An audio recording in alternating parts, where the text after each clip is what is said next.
ओकरा से बड़े बेटी के हाथ मंगनी, बाबूजी के डांट के भगा देलस। आज दुनिया से भगा देलिया हम। हमर माई बाबूजी के केहू कत्ल कर देलस। तुहार सब जिम्मेदारी अब हमार रहल। हमरा से शादी करबू? जवाने बानी तू जवान बोला ऐसे कहिया ले हटबू। कितना लेबू तो पटबू, कितना लेबू तो पटबू।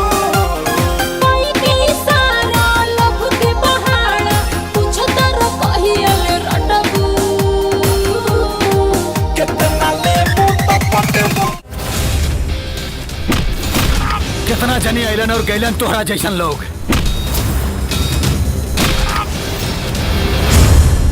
हमके तरह से प्यार हो गया था। प्यार? बधाई हो, हमनी के बेटा के प्यार हो गइल बा।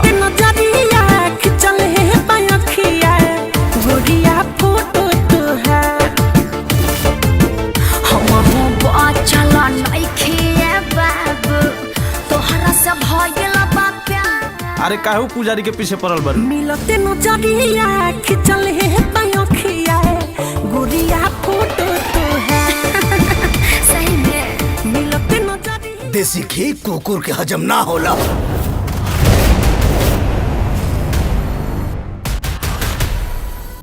अरे ललन का कइला है तू? अरे सर हम तो खाली चुम्मा लेनी हाँ पलंग पर।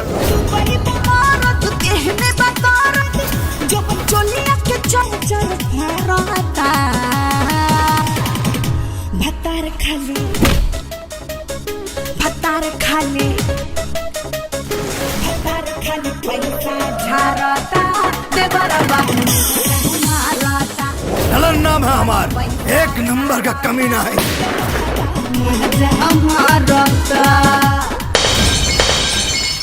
कमीना खानदान के आखिरी चिराग। जितना भकभकाए के बा भकभकाला। एक दिन ऐसन जगह फूकब ना कि फुका जाइबा।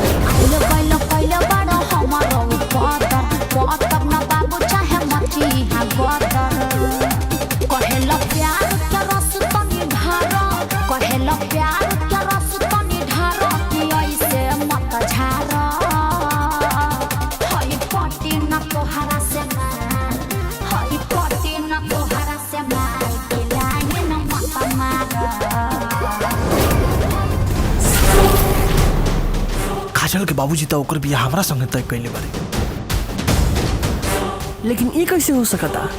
काजल के बाबूजी तो हमरा संगे बियाह तय कइले बड़े।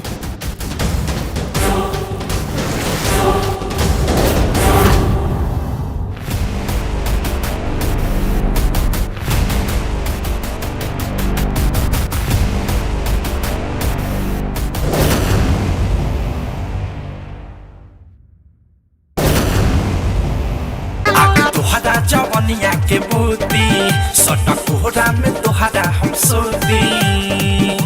गरमी बा बेसी देहिया हम खो जाता।